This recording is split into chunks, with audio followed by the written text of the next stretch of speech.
গত সপ্তাহে মার্কিন প্রেসিডেন্ট ডোনাল্ড ট্রাম্প ইরানের ওপর সম্ভাব্য হামলার ইঙ্গিত দিয়ে একটি বিশাল নৌবহর পাঠানোর ঘোষণা দেন। তারই অংশ হিসেবে মার্কিন বিমানবাহী রণতরী USS আব্রাহাম লিঙ্কন এবং তার সহায়ক যুদ্ধজাহাজগুলো মধ্যপ্রাচ্যে জলসীমায় পৌঁছেছে।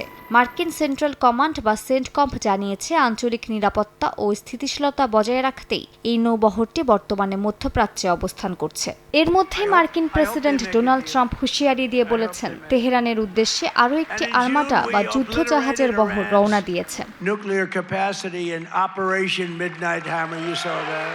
মধ্যপ্রাচ্যে মার্কিন বিমানবাহী রণতরী এবং যুদ্ধজাহাজ পৌঁছানোর পর থেকে ইরানে সম্ভাব্য যুক্তরাষ্ট্রের হামলা নিয়ে উত্তেজনা তৈরি হয়েছে। এই উদ্বেগের মধ্যে মধ্যপ্রাচ্যের গালফ অঞ্চলের কর্মকর্তাদের বরাত দিয়ে গণমাধ্যম মিডল ইস্ট আই জানিয়েছে, চলতি সপ্তাহে ইরানে হামলা চালাতে পারে যুক্তরাষ্ট্র।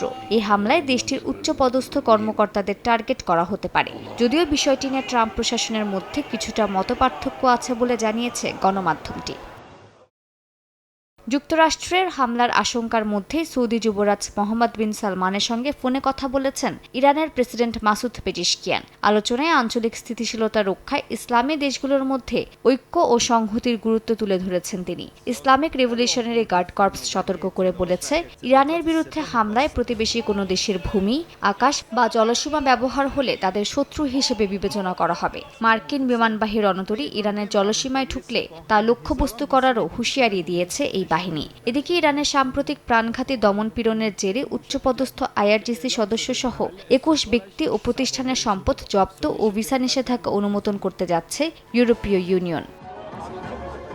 একই সঙ্গে ইরানের বিরুদ্ধে যুদ্ধ শুরু হলে নীরব না থাকার হুঁশিয়ারি দিয়েছে সশস্ত্র গোষ্ঠী হিজবুল্লাহ। ইরানের সর্বোচ্চ নেতার বিরুদ্ধে যে কোনো হুমকিকে হিজবুল্লাহ নিজেদের বিরুদ্ধে হুমকি হিসেবে বিবেচনা করবে বলে জানিয়েছে গোষ্ঠীটি। ইরানে যদি কোনো কথায় সরকার পতন হয়ে যায়, তাহলে নিজেদের সীমান্তে বাফার জোন তৈরির পরিকল্পনা করছে তুরস্ক। মিডল ইস্ট আইয়ের আরেক প্রতিবেদন অনুযায়ী ইরানে যে কোনো কিছু হতে পারে এমন আশঙ্কা মাথায় রেখে প্রস্তুতি নিচ্ছে আঙ্কারা। তুরস্কের এক সাংসদ বলেছেন, ইরান সরকার পতন হলে সেখান থেকে কোনো শরণার্থী যেন তুরস্কে প্রবেশ করতে না পারে এমন পন্থায় অবলম্বন করছে আঙ্কারা। মালিহা সুহরওয়ার্দী, সময় সংবাদ।